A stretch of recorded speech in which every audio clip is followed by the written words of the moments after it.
Edem SOMPA 106.5 FM across so enie ebre edrusu se ensama hodo a yaboaboa no se premto breka se bono yebesi nkonwane edi nyina eba besom nsem no efri yatena ye kese mo ewo dome watermelon street enkran hanum sei na efri hanum sei ya yede eba wakwan mu no saranso ena okokuma se a SOMPA 93.1 wom so efabi ayiko 100.9 enso ewo kumase honomo a Adamfopa radio ewo Paris France SOMPA 101.1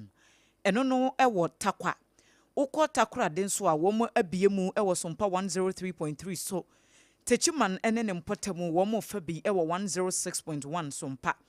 na 98.9 die na esese uhunu se yadru sunyan ene mpotemu 90.7 enkranza SOMPA doma SOMPA eye 101.3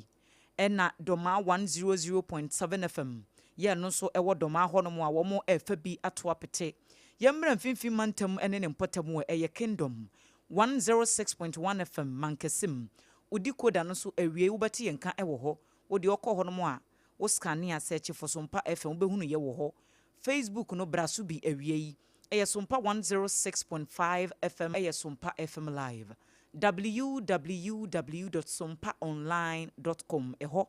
eni aboaboa ensem ni bia no a wobetumi anya bi na afei wakenkan Kanesh Urban Radio enso ewo Kaneshi womo so etie kasebo no biwe na kyese Ghana hafa na baabi ade yaje honom nyina afa ewie ya yatena se ensema hodo a yede eba no ne ebedi mu akotin ni bi enese 9 months for dwumedie no wode kopie mu ewo bono mantam na enuada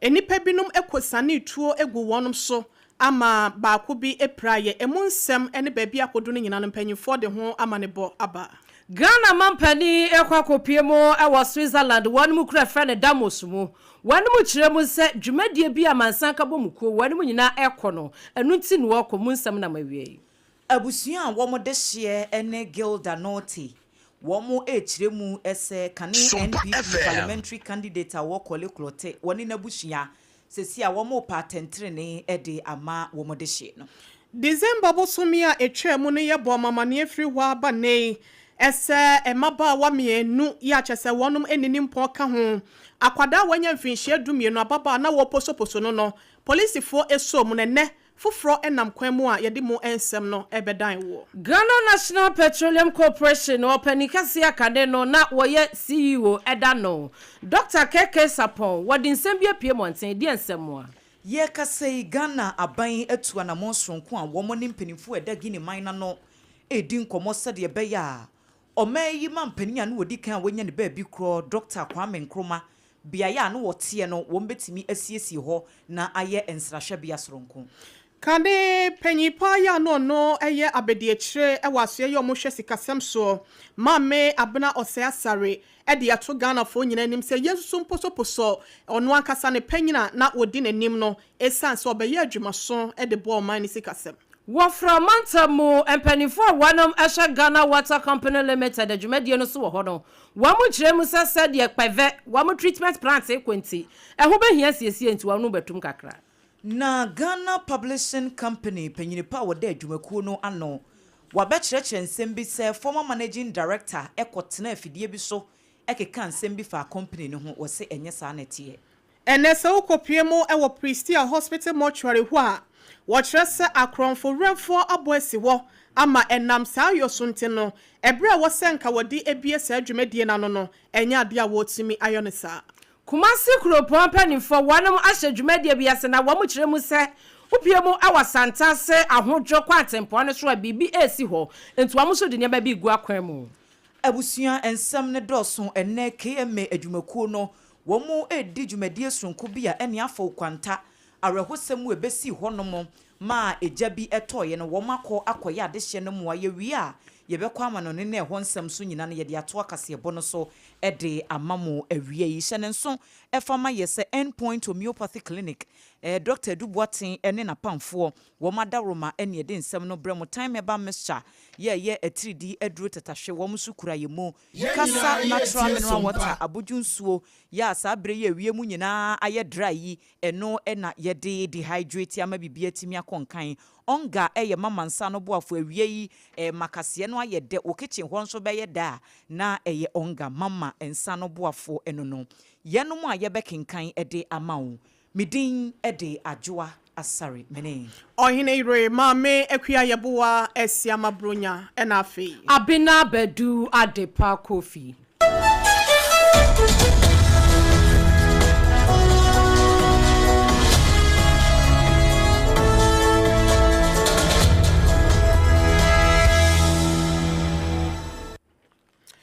Abusia fe yenhwe na ensem no mo enkyeremu no yentimi emfansomo ye hyase de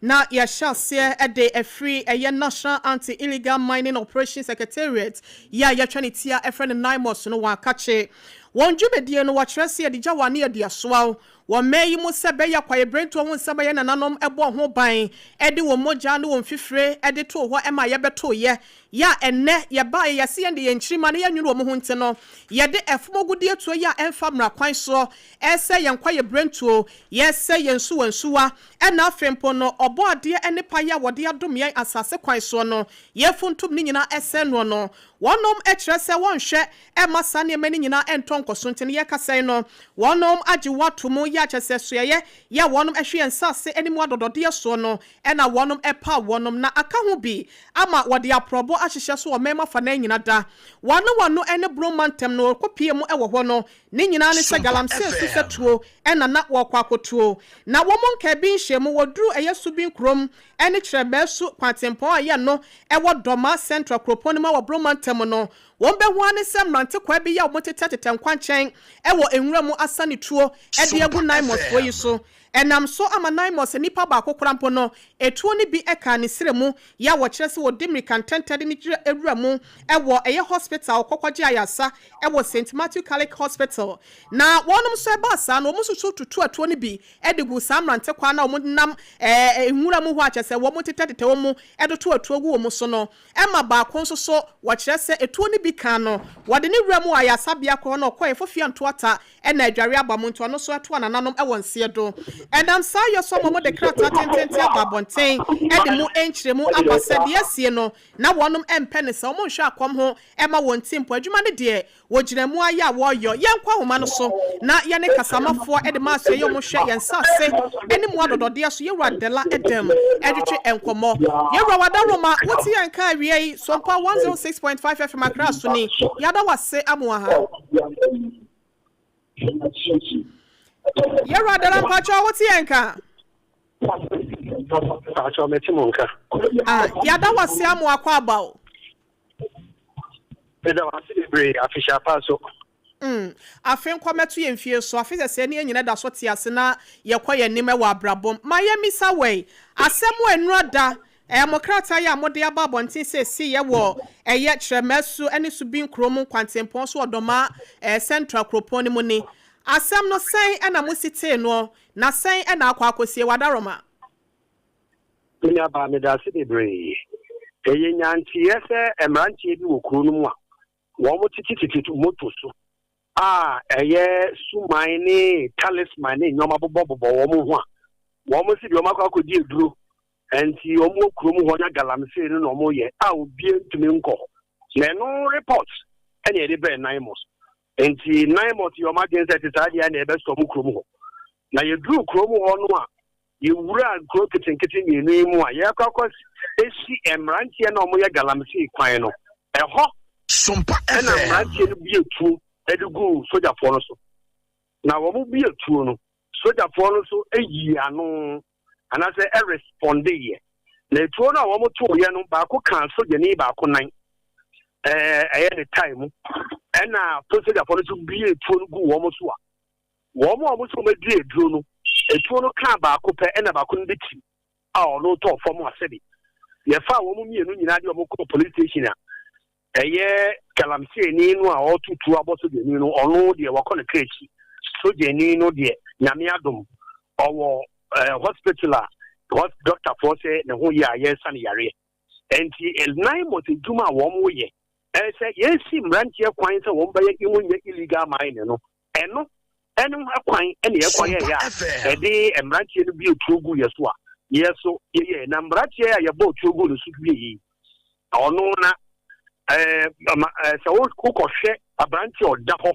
na edru a odi akikire no ho from ne kon eba ne nsa ho eba ne fu so eba wonan de bia dro bobolo ho nyina se wadi edro enti etu ntumi nya ne hwe nanso eba ne saa no sebi ono mo ne kan kura chi na we na ye gina so a ye ka kire Ghana fo nyina se eduma no a 9 months am ye ne obi ania ntokwa ye ko ya se nyina ne se ye mpene ma won se nsu nse forest oh ya o mine ya o mine but tun hu firi ensu hu enti wo mo yo ma dwene se wo mbe hunu na 9 months ne kan kire mu nyina mu nti wo mo enye wo bi a ye hunu na wo ye hunu na soja ni nyo bi a ye hunu na no enti wo we ni mu embu wo ma ba mu embu wo ma ba mu wo mo be ye tuma no ama obi ehuru se ampa ntuma ye kai no be ya o be ye mana ye fe ba se mu nyina ni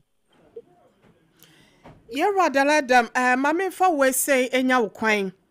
enai dia na se de si ye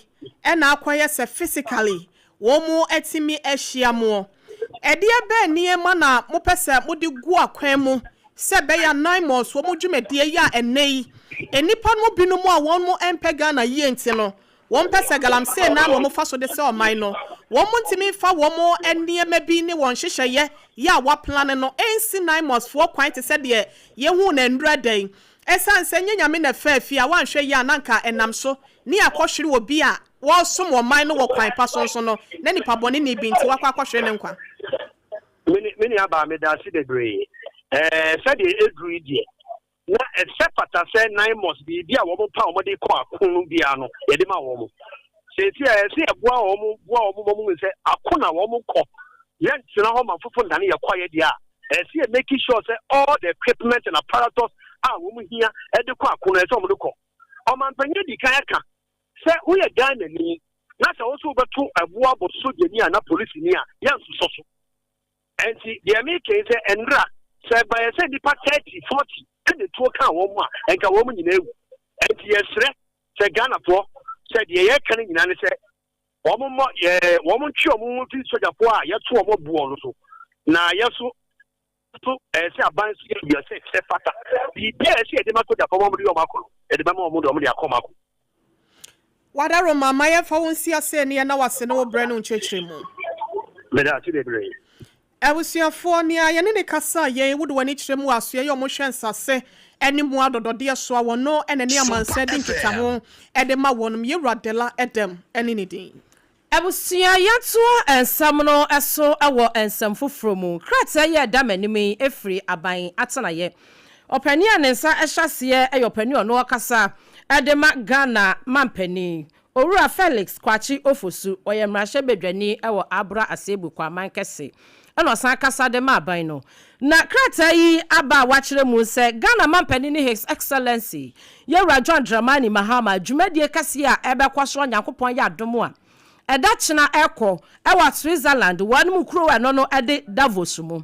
na Ghana mampani wono ni panini a wakwa represent eye presidential council edema Accra reset no na wotre mu sa Accra reset no eye Global South Initiative wa empanifo ekohia ya wanam suggest ya wamudi gu akwamu na san kuranche bia enaja empanifo ekasa ho ema wanam epa ho entema na krata yisuo no eno ache mu se eye World Economic Forum annual meeting ya ekwaso aman empanifo bia wanmu firi wo mama maimu enso ekwadwumadie yi ase ebi ni President Abdel Fattah El-Sisi where Egypt openi a wono wati adwakase so ese openi a where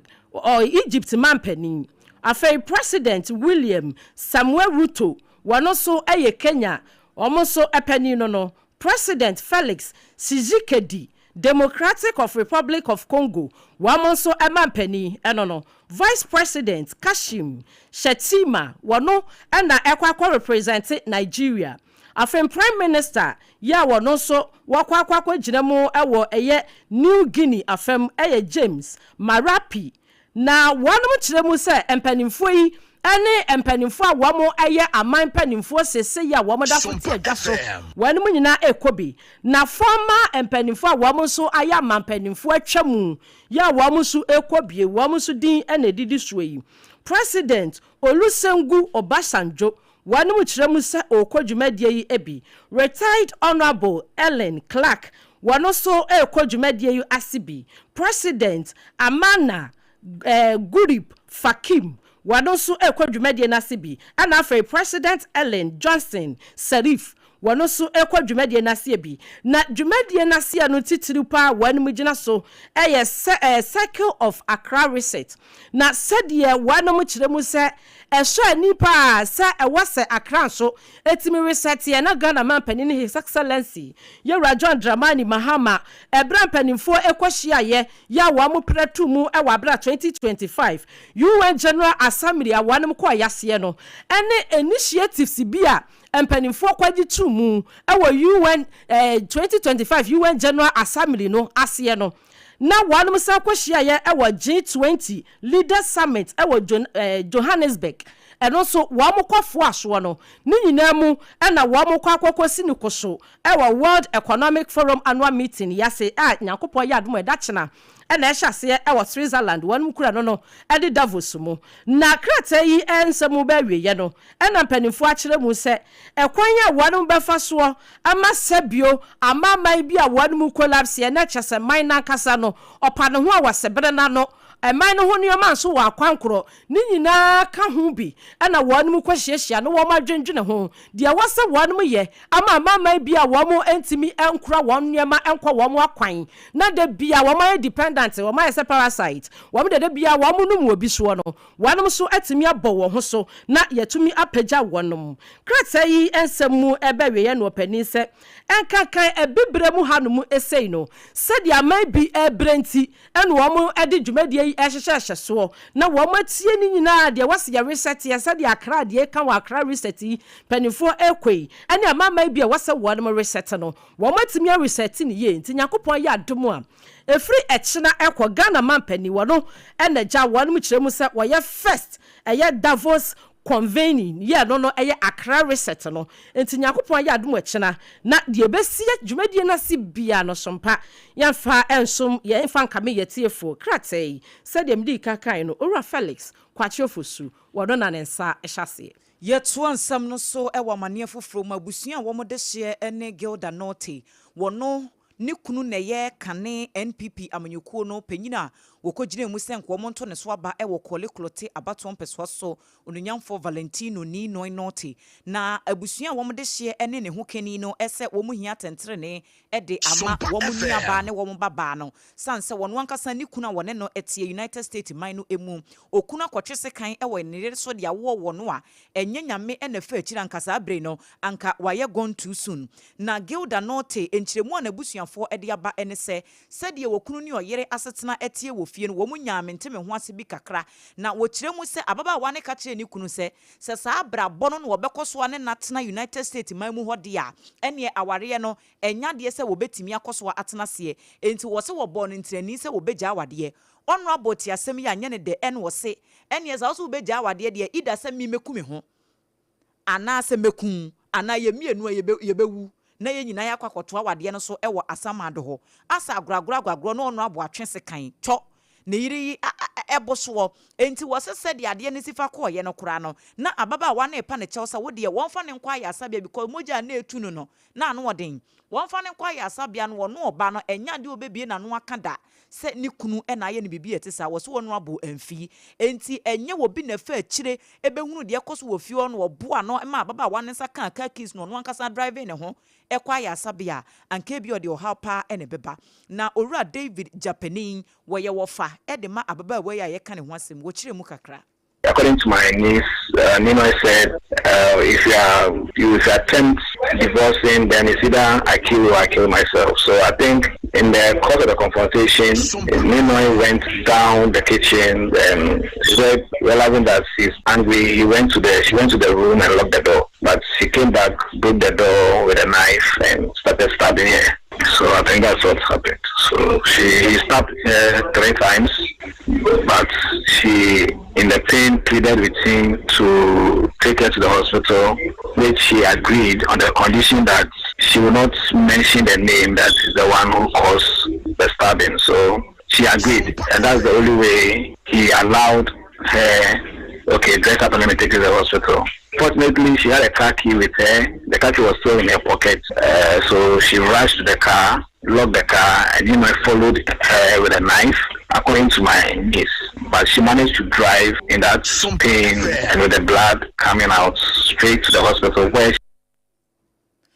and wachi and wadia to just say United States dear womo jemra e wo hono mu edie enti dear womo hwehwe nyina ne se atentene be ya adwuma because wonti me nkonkofa obi ba metena ho se wo yere no wo se aware no wonya entoa so bie mu a wo se anu nti no me de se kan e wo nakuno wo se de nya de a wo betena se ayen hwe han na emom no se koba se US ho wo mo nya atentene ne a wo mo di case ne be ba Ghana ha aba betoa so. As a family, nothing less but justice. I mean, it's happening in the States. We want to believe the laws in the States will work to the latter and we'll see justice to the latter. You can't marry somebody's daughter and just decide to end her life just because she said I'm no longer interested. I don't know whether he was on drugs or I don't know what was going through the mind. If you marry somebody who's that because I'm no longer interested, they have a family, call the family, have a discussion. But you don't just get up and say you're going to end up. Yeah, you could see a Ora David Japaning, wono eye wofa edema Gilda Norte, a kane NPP amanyokunu parliamentary candidate ewo kole klote about one persuaso Valentino Nino Norte, na chese ni hu keni enono. Yet one semna so the amamo afie twe mu no December bosomi ni mu ena police for edekrata ba bonte trese akwada bi a wanya mfinhia no edumienu ya chese wono so La Roma JH school no empotem ho ena apawa bi enenam wiemu ya chese yenyina ye bo bi di kire mu se enipa be semiensa maamefo ena wonom etuagu akwada bobon fie yi so a wonom ede wonsa ekeka no asem no na akwaya asefe semntene nam so ema police for di nchemu eba se wonom ka bi nchemu na chese December bosome da na chese toso aduasa no ena akwada yi maame ede complain ba wonom chen esesa maamiensa ya ba ko di Precious Giftan afa Princess Giftan ena wonom akasa maame ya wono so anya mfinhia be se aduanan enkro no woka ho bi ena wonom kwakye sa akwada na wanya mfinhia dumienu no efri wono akasa ne fie ya wotim ede ni wie mo mu fie ena omudo omu nsa kokeka no akwada ne bone ya woye nyina no wo kire mu ani se wone wonom nipa baako anase wonom ba baako ya wanya mfinhia nso enya akasa ena wante wo ho asa akwada ne kobo amane yesa no na wose omu fie kwa akwada dumienu mfinhia no dumienu fie ekwatwe akwada ne bo omu fie ebe boro ne sa ne no ena akwada ne maame de complain kwa sa no na de chie ena nyankopon eya adom police fo akeka wo ho a wo mo ekwache emaba mienu ya baako enya mfinhia duonu mienu ya ye friend is Precious baako nso enya mfinhia na duonu num wono so the Princess no mo kwadi ho sa na ese police fo boaboa no e de wonom ko wie court January bosome da na eno etoso enum wonom ehye police kukum remand ho akosi se wo mo kire se maame a wotoso miensa no won de odin samone wie hu se police abem no na watopia afaja wadwane akwakwahye wonom krom e wo voter region no ho aho na no e no mo kire se wo mo nya asem ni mo eno ntini wo kire na nsanya da na ese maame na kasa ede ne ho ba ye January bosome da na etoso dunwotwe na ye kwasia da eno wo se ya kye ne maame no dia wono ntimi ntina wo se obatan wono akasa de ne ho aba police for edoa no na ye kasa ya no mo de na kire mu e wo court e ma wonom esai e de asem no akwakwahye eye fibri bosome ni mo na wo kire sa asem no wonje mu wa manipa mienu a wodi nka kye wo ne bill ya kye two sureties eka ekire na eno akire maame na ye kasa na wanya mfinhia aduanan enkono ne de wo hye police kukum ya wo kire se kosi se fibri bosome no ebeba na wo mo ase awram wo court no wo boa amahwehwemu atimi akoso ebusua ye ni ene yaso edi ensem ya chinte no de besibia no yemfa enkamemo ewo akire. Dr. KK Sapo, a former chief executive officer at the Ghana National Petroleum Corporation. Openi akasa kire mu sese dia ban ene ne panifo bu o mayi wa musa abasopo wa no mu kire mu se nipa ya ade a wasaye yi se dia Dr. KK Sapo kire ne semuni wase said the empanifo bu omen no exchange rate wase bibia de da kwamo eba no afei interest ene de eka ka interest rate no wotwem sa no so ade da kwamo asese no my Ghana wobetumi akade ne nsase ne bo ese eniema de da yie pa no wase wodwene ho wantia sese binom eka se eniema nkoyie ena reflect ye bottom ene de eka ka Dr. KK Sapon say said the abenye ye na dwuma no kasapa na aben bia ba waya enkwase Ghana nke ni pro ni anya brem wone sompa kase akasa. I think it's too early, but there are obviously good signs of exchange rate, interest rate, inflation. One must be honest. I've made a point before how sustainable will be this. It's the whole debate about whether I was right, the way maybe the interventions in the market, but one needs to look at the totality of the issues involved before drawing conclusions. Dr. KK support ne kasa bawie ye wabra wachire mu die ntia wonu osusu se MPP amanyoko no afempino ne aduonu na yekọ asena ni mu amwe ya poto no ninsem ni. Chief, one mayor Juma Yabetwe. So then that stuck in my head. Then also there was the issue of corruption, perception of corruption being tagged on all of us. So that was also then under the circumstance, who will be able to unite our party, which appear to have been fragmented because of the events leading to the primaries, the selection of Fragbera. Alan Chamatin left, and many people, some people followed him, and many of those people who didn't vote possibly were Alan Chamatin followers, as well as people who were disgruntled with the economy. So I was making all these connections, these factors, analyzing them. Enti no achire mo sese de na Ghana de hye bi su wo yam so o mawie suku wo munya nnwuma nye afenfidi nnwuma so wo memu kura no na bi ni wonte na Ghana fa jobless na o munya nnwuma nye na bi onso na corruption na do so do ni nyina eka ho bi na ehye Ghana fo ahoroba ma 2024 no wo mu vote massively against MPP amanyoko no pani okasa ye enka ne no na yesi wo de ma Ghana National Petroleum Corporation GNPC Dr. KK Sapon. Sompa 106.5 FM across Suni ye to ansem no so ewa mane foforo mu Ghana aban etu anamo sonko ya womo ne abusua womo edehye ene kane gini mampanya wodi kan onunyamfo Ahmed Sekuture akwakodi nkomo se enkebe ya osagefo Dr. Kwame Nkrumah yo mai mampanya wodi kan ya wanye ne baabi kro bia ya na wote ye adwuma wo hono a etwato wabra na woye co-president ewo Guinea honom no anko mu nkonko siesie sa efie honom na ehono enye de friend monument no enye adekese sononko bia ebetimi kura twe ahohoro afie ama hodo so aba na wo ma behwe ne disika aba begu Ghana botom na wo mu ekire mu se we no eye omampani John Dramani Mahama ne nhyehyeye ya wono ne di anim dendenden a oman suafo ye ohama no ni dwumadi so no nyamfo Samuel Kujeto ablakwa ene ya ene wokotro eto eye abefo nkrato bia ne Facebook page so se anamon a Ghana aban epese etu enie wo mo se eyade se Dr. Kwame Nkrumah yentimi nka wo mayi fapem ye ebeyi na firi mu da emfa ho ne amampanifu ababa ye adwuma ne wuo echi wo se opanyin ne de ne legacy no esesa wo mo hwe no wo mo bo ho ban enu nti ene wo mu etu sa anamon no wo se de di kan kra na no na wo twe ye wieye eye mampani abedi ekire Professor Jane na Opoku Ajeman woni Owura Sekuture abusuafo kotena se de di kan emwo mu didi nkomo ni bia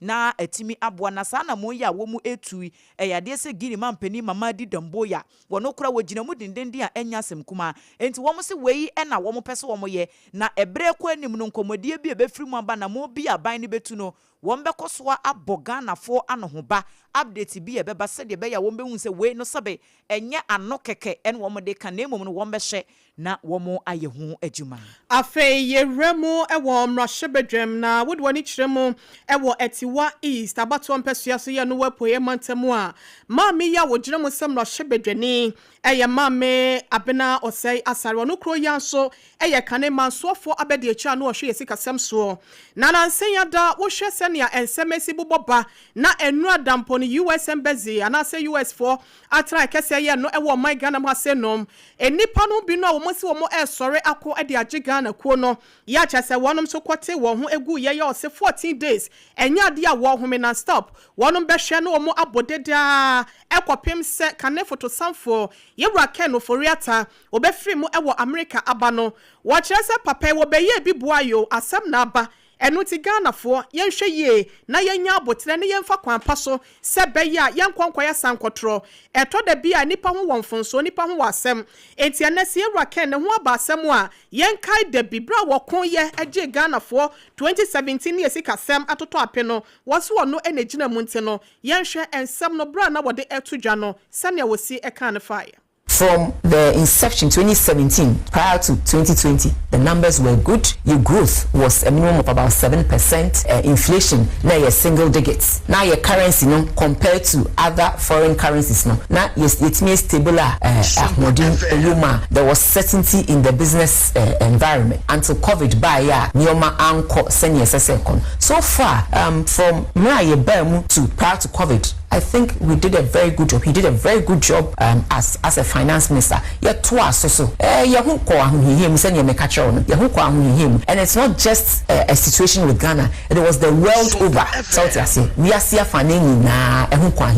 and now make us say UK still they are easy more to come back to or get back to the previous economic settings are now. I think sir in the stride no or you bet me I be a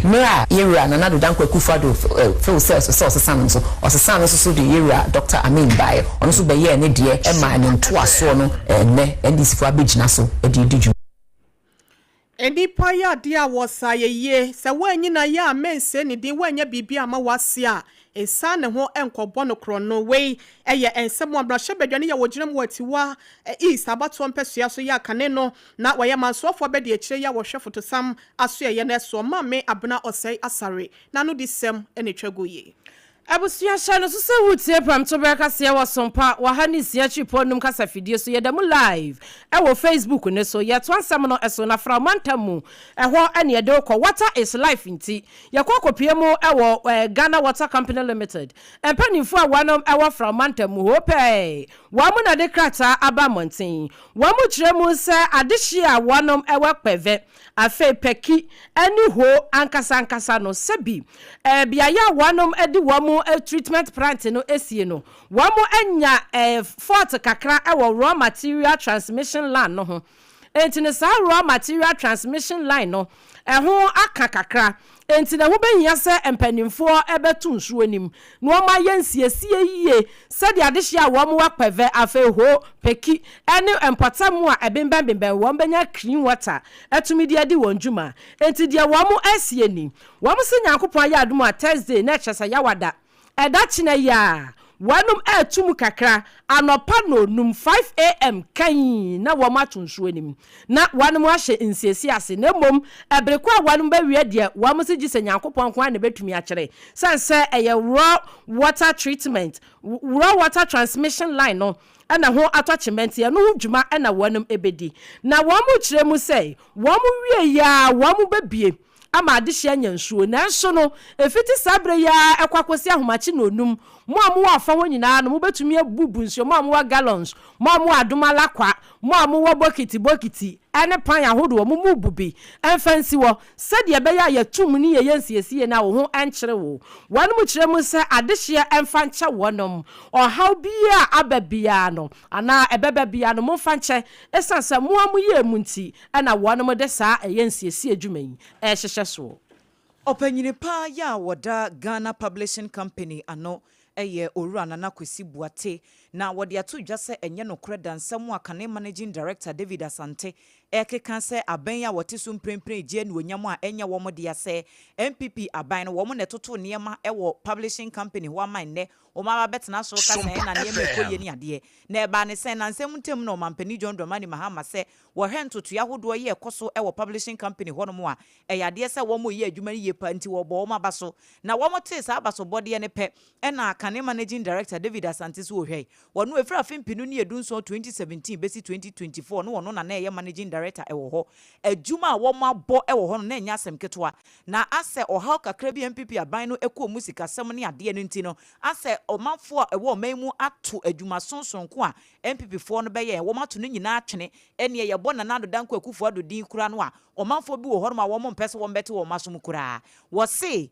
ene Ghana Publishing Company for Edge Fansia, woman for credit no, Emma Abindadano, na eno, ena Urana Nakosi Buati, Abechi Muse, and Yeno Crayinti. I think that the former MD was just playing politics. I don't know why he will do that. He inherited a company from someone. The company has seen a facelift, no doubt. And every leadership has its focus. So Mr. David Asante came. He decided that the company's structure needed some additional facelift. So we realized that the bitumen was covered with pavement blocks. Buildings saw some painting because for him, the outlook of the company was important. Different focus. At the time, he didn't think a digital press was important. I went there and I can tell you for a fact that there was not a single digital printing equipment. I want to leave an ultra-modern printing and publishing house by the time I leave. And how do you build an ultra-modern printing and digital publishing house without machinery? I have focused the energy on machinery and staff welfare. These are different focus. When the president came, I told him, when I went to Ghana Publishing, the finances of the company were such that there was no liquidity.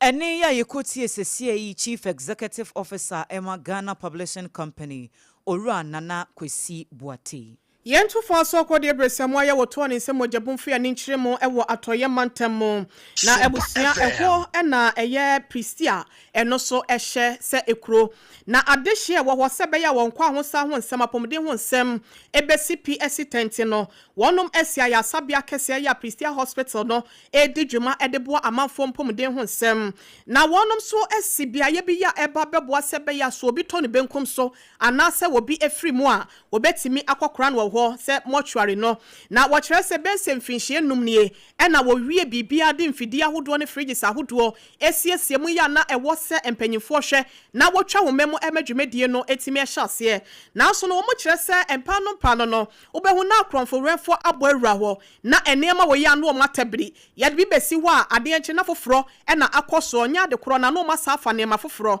na wɔkyerɛ sɛ wɔn ka bi nhye mu January bosome de to so aduonu ya nya sɛ enurada wonom bese anadwo anasa homache donkom ho no wo mu ka bi jo mehu se ho nyina ye tom kohwe ya electricity wires ho nyina no ye twitwa ena ama esumaduru wonom na wo kyese okowura mu wo ho no na kyese copper wires ahodo ye hyehye electric wires ni mu no akronfo na yi ni nyina kɔ aka ho bi ama kwela eno so granti we say no power edema fridges ahodo a eno betimi ama emo no achele no ni nyina asese ma enam so nte no wo kyerɛ sɛ saa nima we si aka ho bi ama wo mu aya sabia no mortuary no sɛ ye bi ano no akwakoye wo ha kese ede ama wonom Dr. Otu Echampo wono ena ye hwesofo edema eye hospital wo de ensem atodwa akase tia sɛ ne yakoso wo ne de eyade a esefim nte no wasra committee for say wonom hwɛ sɛ be ya bambo ho nsɛm ɛwɔ aya sabia no ho no ebetimi akoyi na ne emetesa no so no wonom betimi atwa akyire ne nyina mu no wa kyerɛ sɛ wɔsrɛ adehye nyina ne mpanyimfo sɛ wɔchima ba akopɛ ɛna wa aya sabia ho main gate apart from no security bia ne ho bia mu mpanyimfo so nya dom na wɔn pɛ security fo no dodo na amra sɛ be ya ebinfo ye tesa no wɔn dwumadi no bɛhwɛ na watimi atwa wɔnom ɛto Yakopie mu wasante ematamu na amania no firi Kumasi Kropon panifo ho eba eni. Wopani a wada Kropon no ano eye Owura Richard Ofori Agyeman Bwedi. Wase adehye bia wo motete santase ahodwo kwantempo no eso no ya wanom abobbo temporary structures wo honom wagya wanom atim ebi so honom a wo mo eton mu ade na wo mo kyerɛ mu sɛ wo mo akoma wo mo nyina krata sɛ dwumadie bi abekoso wasantase ahodwo stretch no eso wase Japanese International Cooperation Agency JICA founded na wo mo kyerɛ mu sɛ mbaye dual carriageway project bi e wasa santase ahodwo ekwa tempo no so ntia ho behia sɛ mo amaye billboards akese beka ne signboard akese no munko yi ni nyina free wani manimu ya afa mu amabo structures ya mu dedam afa mu amuye mu adwuma mu amotonwade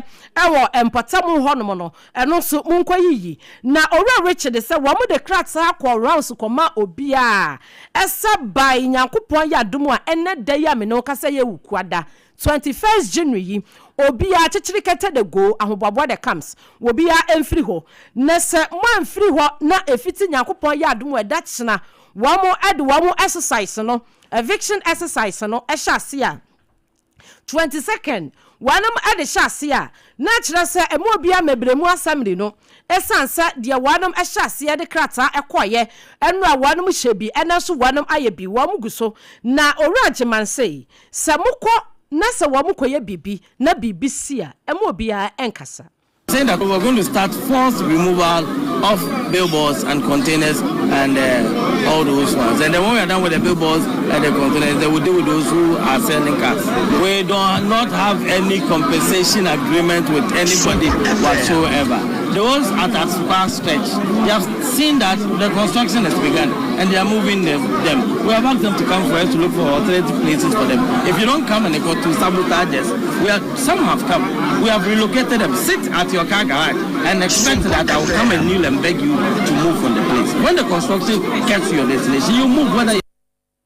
Kumasi Metropolitan Assembly KMA wamo empanifo na kasa ye opani ono ye mayor no eyo owura Richard Ofori Agyeman Bwadi wano ana kasa ye nti wano ahase ya ma ne bofo a wotun krafiri o asom ye sesi ase wano eviction no asekura wo mahase etutu amafo enti wonkoye anu ahase aboabo ho na anya sade ai wo musi die besi no ye se wo niam na ye se wajapade bia emblemu panimfo sanso wo mudi kan yi mu asotire ye da so a wo KMA fo akache na eyade se assembly no a owura Richard Ofori Agyeman Bwadi Zuba eda ano no wo matimi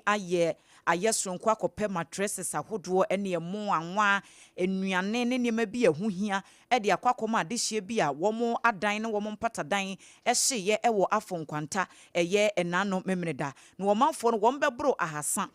na wo mu echire mu se eba ne saa no wo mani nyina tutu akomo semsan se ba bia wo mote ho why slums enti se ja to mu a nema wo ho nyina hyeye nanso ono abochire mu se wo mote ye no eyade se wo mso ye se wo mbepɛ nema kakra na wo mde akwakodum wo mo se wedie yekɔ anim no wo mo mpese bibisa ebeba besi enti odum adwumako no na mofo senkyerɛkyerɛ bi wo honom anasa investigations bi esese ye hunu de ekofa eja hyehye ne ba ya wo monye se de be ya yebetimi esi anokwan. Here today at the Agomba line, purposely because this place was engulfed in fire last Sunday. So as an assembly, we've been preparing ourselves to come and see to their immediate needs. So through our efforts, we've been able to secure about 250 pieces of the 20-kilo rice. We have secured 104 inches high density mattresses. We have buckets, we have bowls, we have mosquito nets, and as you can see, they have begun a process of reconstruction. My advice to them is that this cannot be reoccurring on an annual basis. Ene ya yekoti esesi eye owura Richard Ofori Agyeman Bwadi na kyese wono ena Kumasi Metropolitan Assembly no woda ano ye kwa ahoma so tewoni ani opon chichiku akwa akodi nkomo Arise Ghana for wo demonstration a wo de hyehye so efiri enran wo to aso ne wo say owura Ken Ofori atakwan bia so no esese wotimi ebepie mu ewo oman Ghana mu opon to me ka ma ha sima ba ko ma ye hunu ne ekoso ewo demonstration na se Peter Adwameka say na etosumienu enie Arise Ghana for eche eye aben ene afenso mpanifo a ehwe eye amanone meka ehwe America so entie se eye Ken Ofori ata yomodehye enti se yehia no amana batesi mu ewo Ghana hanum se a na ehu behia yie pa se ewo se ne nkrabata ewo Ghana hanum se meka yie embassy ne nkrabata no ewo se omuhwe na omuye ne ese efata menka ka eye protesters ni di wa hanum se a ye no omni nkomo tewa ye wi a na yabono toa ewo eye convener no ankasa eso opani mu akwa basompa kase so ya medinti national PNC Deputy National Youth Organizer. Oh, okay. PNC. ABENA. What the Sankeja? Arise Ghana for no year. Anka we were saying no more year the infamo. Then I do my baby Pierre. No, Arise Ghana and say a political party. Arise Ghana a Ghana for matter. I do understand it. So yes, most all political parties, including MPP members, they are part of Arise Ghana. So the ABENA was an inquiry. That demonstration. The last time Yama was an inquiry. Yama Ken Oforata tax. So yeah, our finance minister. This year, of free Ghana on the 6th of January 2025. We need him in Ghana. Court case and Ghana, to 27th of April. Okay. So Ghana. All right. So Ghana. All right. No facing justice. Okay. Yeah. You, Mate. Mammy, if you go to American embassy, I'm saying, in champion man, so no,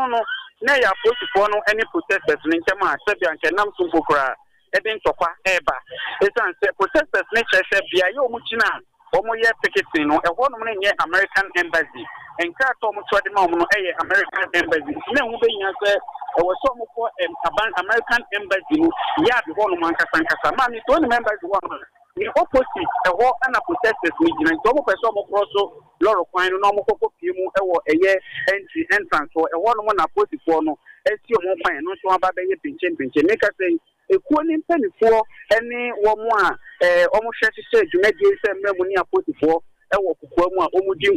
with the PSA Chibiano, young Fantami for more any Juma, Yamani Boni, or Ponchichukwe, the Amaniboi, a free Arise Ghana demonstration, no, I say, and ye day as some yet to and some so. Yet was so near boy Remo, ever breakum West Men Simona, a war, and a addition ya one of our fetenta, no back where one no, HS and footro and a equum one my son said a binder dano, at the walk wine ya nay up practice upon some, maybe we some wakuni dono Emma, a Rango Construction Limited dono. Contract now so be sine futuro ene ade e na wagya to ho a ekum wono me yenkone yenkoti adehye no won sembia wone sompa kase fo twetwen ye no ekosie Efri jinjini ebesene kwa sampa fatanta na yeyewo na mfutura ekuye kweso no enya korokora nkanka ya fie benkwa ho na ya store kwa ho di store kurenti mimi ibira tutu o mu store amane de yehu bi omo ya ne first ne de na ka omo wota ibidibru nyana ijaye yenwota bi enti contractor no odi juma no o metro juma de no so mayen yete kwa ho yeto kashu na sare ya kanu twama spirit wore bano emiani e mo chire papa tie sre contractor no be wata kwara na wata so maye ese de igwa ho chire bi se kashu o ya hu nyina ifi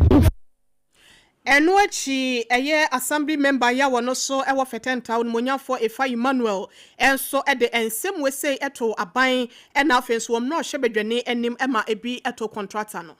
kwani yenwa MP Dixon Chiribia na honorable DC Dominic Asuma eso mo akasa fa kwani hu bibre ba stella ya hwe mpanifo nanima onuya mbae we dey nka desrede ne mesre say road minister ne mpanifo a moka ebombi no wo MP mayefu assurance en fifi e twemi nka ranku ombaba kwani so ya hwa fifi na pa honda dada ba besre say sa na mo ntuo ne nru ho a fetenta kru no ka kwanu mu awara nkasa wo friginjira no sane babia filling station wana babia na party ho sese mfutu no asia bokuru no nemu abonten nemu nkyese no ya reho enanso masaa yintikura nipa bi nkura fa ho nya yade a kata no bi achema nti e besre se adwefo ni nyama ya ye besre se baba wota kwa no so ne de benhwe se nkanimu ya 2 or 3 days bi anya hwe be wota so mpiri no kura ni se ebeboaye ne fa ma yade no so atekakra ma Yedua bema amansa soma krofo ya wobutu brekum ene boabo ansem ya no ede ma ya busua yenyina hase nom na yentwa ye homra ye ba ensem no ebi wachira ye de besom mo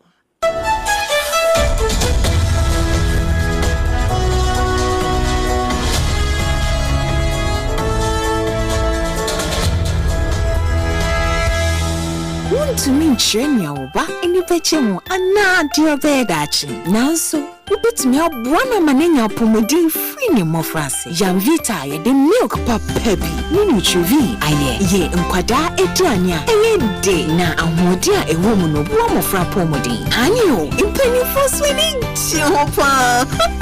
Mawobano apomudi wini mofrase. Yamvita gumo bebre. Yamvita, a delicious way to grow. FDA aji ejodi yunkrato yasu. FM.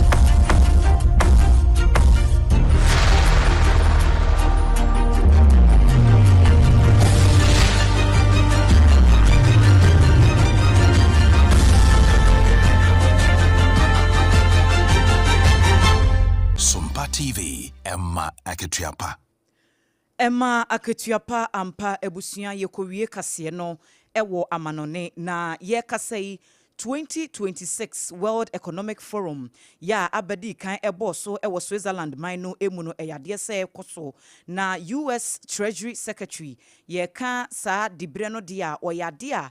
mampanyin ya owo honom no owo direct intacta wone no ebetimi edidi nkomo enhyehye ya US mine pese wo mo ye bia no ya wotai etufu kakra edema omampanyin no na US Treasury Secretary ya ye ka ne ho asemi ya friend Scott Bessent wode atodwane nsemtwofo atwetwe nkomo no wose na nsemu entemu asede enchenu ahyew bi asore ewo US mine no emu esanse mampani Donald Trump aye na adwene se kwan bia so Greenland hode wo mba bekoje niema aboso ehon so eye territory anase biaye bianka eye Denmark for edia na wochiremu se European leaders eye amama ya hodo ya wo de da man no wo Europe man no emu no wo bia ema na koma emra fom ma wo bia mfa abufuo enkoka bibi entia US mampani Donald Trump se anamo a wo pese wotunie enti wo mo empene ne empene kira wo se abotiremu no wo mbetimi ahye na wo masiesie niema ama asumdwie atumi aba yentie nsemu a wo de tu dwane bi.